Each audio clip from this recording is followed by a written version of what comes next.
From 1955 to 1967, U.S. Army intelligence at Edgewood Arsenal was secretly testing the use of LSD and its effect as an aid in interrogation. The Army discovered that the combination of LSD and emotional stress was psychologically destructive. With enough stress, some victims would even beg to be killed. In one experiment, this actually happened with 3 out of 8 subjects. LSD was administered by the Army to more than 600 Americans. All had volunteered to participate in a drug testing program, and all had signed a form of consent. All, that is, but one. I grew up in a small rural community, mostly a Mennonite community. I used to call them Amish Light. I was only a black kid from kindergarten through high school. We had chickens and pigs and cows and horses. There were deer, rabbits running around. It was a very idyllic community, place to grow up. The area behind my house now, where I grew up, is now a 3,000-acre state park. I worked for AT&T Bell Laboratories after getting my master's from Princeton, and a strange thing happened. My department had told me that just because my supervisor was fat and from the South, don't assume he's a redneck.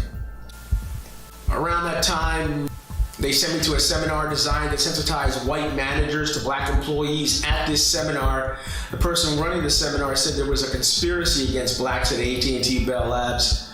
I went back to work and told my boss, his boss, and their boss, and they told me it wasn't a conspiracy, it was a plot.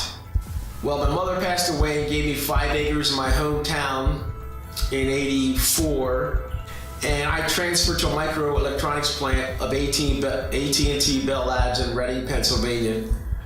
I wrote software to test integrated circuits, and my old Cub Scout leader was building a new house for me on the 5 acres I grew up on.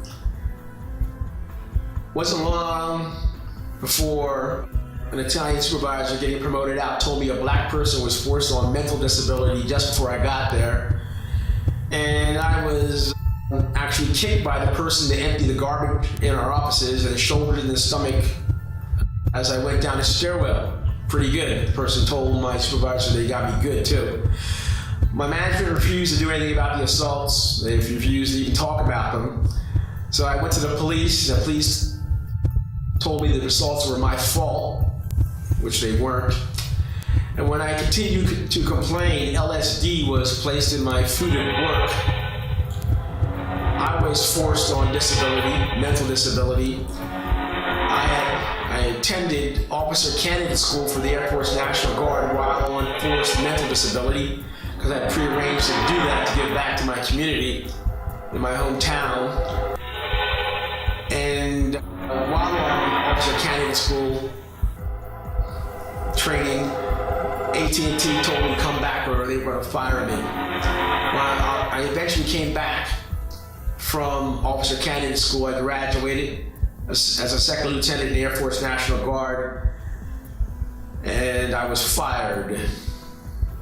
The very word secrecy is repugnant in a free and open society, and we are, as a people, inherently and historically opposed to secret societies, to secret oaths, and to secret proceedings.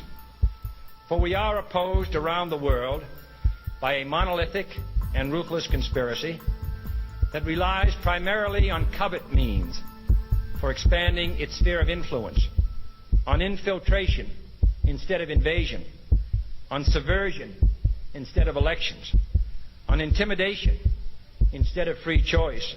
It is a system which has conscripted vast human and material resources into the building of a tightly knit, highly efficient machine that combines military, diplomatic, intelligence, economic, scientific, and political operations. Its preparations are concealed, not published. Its mistakes are buried, not headlined. Its dissenters are silenced, not praised. No expenditure is questioned, no secret is revealed. That is why the Athenian lawmaker Solon decreed it a crime for any citizen to shrink from controversy.